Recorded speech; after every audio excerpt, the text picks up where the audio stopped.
Hey everyone, I'm RetroRampage and welcome to my channel.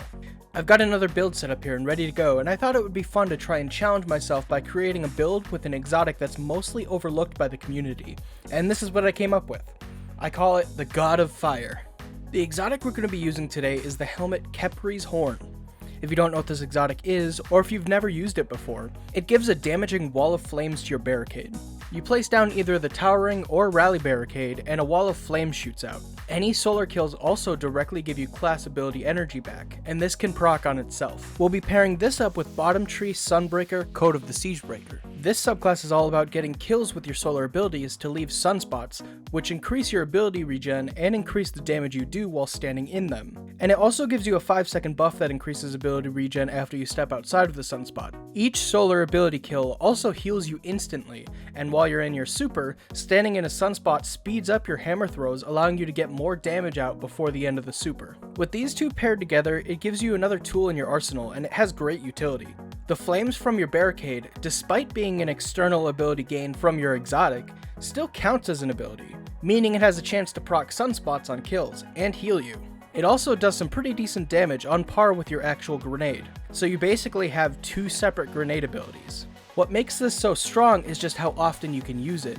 If you pair this up with a solar primary weapon, you always have a barricade when you need it.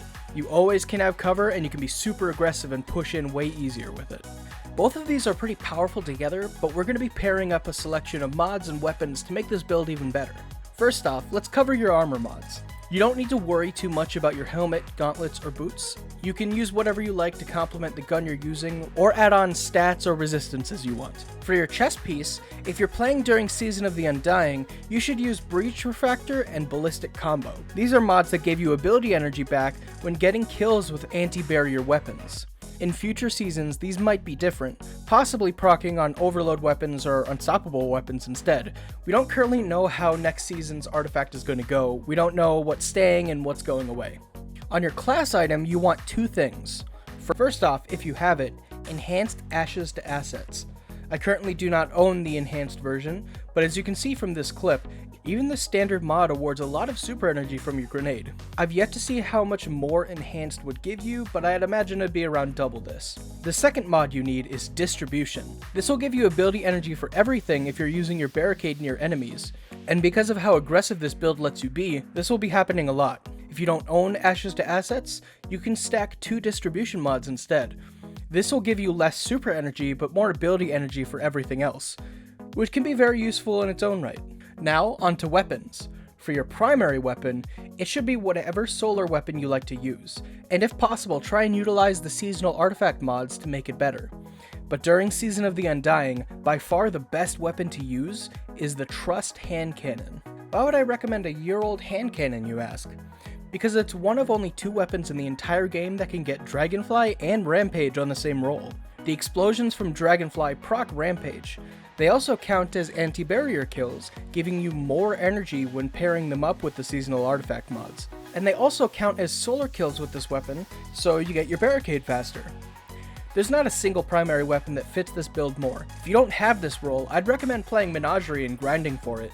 Even outside of this build, it's super powerful and underrated. We're gonna skip right over your secondary weapon. You can use whatever you like. But for your power weapon, I have one here that I highly recommend if you want to lean very heavy into the add clear playstyle and get your abilities faster. That weapon being Two-Tailed Fox. Now, why this rocket launcher over other exotics?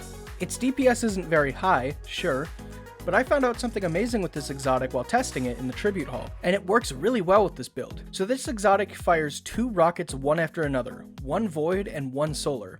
The void one suppresses them, and the solar one burns them and does damage over time. Here's where things get interesting. For some reason, the burning from the second rocket counts as an ability kill, very similar to your melee ability, meaning if they die while they're burning, it creates a sunspot. That's right, you can create sunspots from your heavy weapon. As far as I could tell, this is the only weapon in the entire game that can do this. I tried Jotun, 1000 Voices, and Prometheus Lens. None of them seem to do it. So this rocket launcher is very unique in this case and fits better than any other weapon you could use. With everything here combined, it creates a super fun build with a very unique playstyle. You get to play super aggressively and push in further than you'd be able to normally. Anytime you need it, you have a barricade to provide cover and heal you if you get kills with it, and you always have your grenade or melee up because the anti-barrier mods, as well as the sunspots you create. As long as you're killing with your abilities and going for the sunspots when you see them, you're always prepared for the next engagement. Not to mention that because of how many sunspots you create, your weapons are almost always buffed by 30%, so your slaying power is incredible. Thanks a ton for watching. If you have any suggestions for builds, let me know in the comments below. If I like it and decide to cover it, I'll give you a shout out in the video. And if you're also a YouTuber, I'll link to your channel at the top of the description and the iCard at the top right. If you decide to try out this build, let me know what you think of it. And hey, if you'd like to support a small Destiny content creator, please consider subscribing and sharing this video around to other Guardians who could get use from it. You all have a wonderful day, and I'll see you next time.